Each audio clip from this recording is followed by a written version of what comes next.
Donald Trump के आगे क्यों झुक गया भारत?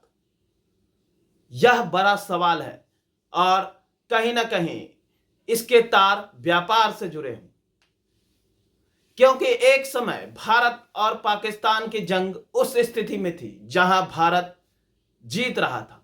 लग रहा था कि भारत उन आतंकी संगठन वाले इलाकों के क्षेत्र पीओके पर अपना कब्जा जमा लेगा।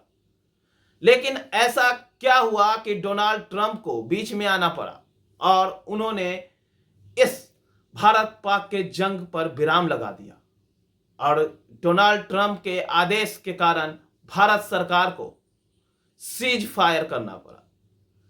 तो इसके पीछे कई वजह निकलकर सामने आ रही है। एक तो आ रही है कि पाकिस्तान ने न्यूक्लियर बम की धमकी दी थी, तो वहीं दूसरी ओर खबर निकलकर सामने आ रही है कि अमेरिका ने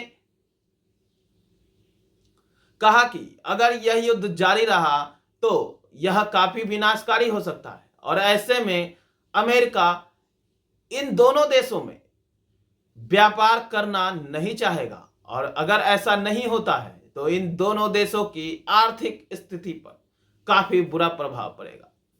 यानी कि साफ है कि व्यापार को लेकर अमेरिका सख्त हो गया और उसने भारत और पाकिस्तान दोनों को झुका दिया। तो ऐसे में सवाल खड़ा उठता है कि आखिर जो नरेंद्र मोदी जो भारत के प्रधानमंत्री हैं वो विश्व के हर उन बड़े देशों में गए हैं जहां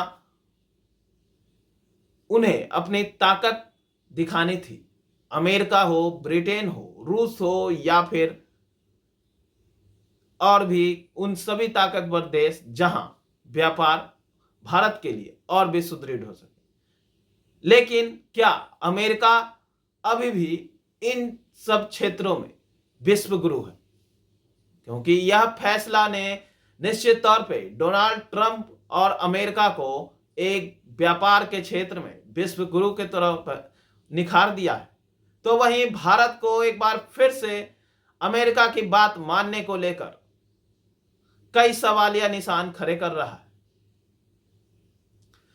अगर बात की जाए भारत के विपक्ष की तो कांग्रेस इसे जम के आड़े हाथों ले रहा है। बिहार में आने वाले चुनाव को लेकर वो लगातार पीएम मोदी और भाजपा सरकार पर निशाने साध रहा है। उनका कहना है कि कहीं ना कहीं मोदी सरकार ट्रंप के दबाव में आकर सीज फायर का फैसला स्वीकार किया है।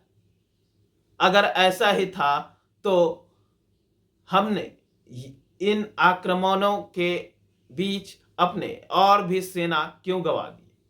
अगर ऑपरेशन सिंदूर सफल हुआ तो वो आतंकी कहां हैं जिन्होंने हमारी माताओं बहनों से उनके सिंदूर छीने हैं? वो 4-5 आतंकी अभी भी रिहा हैं, अभी भी गिरफ्त में नहीं है। तो आखिर ऑपरेशन सिंदूर के तहत हमने कैसे उन माताओं और बहनों को न्याय दिलाया?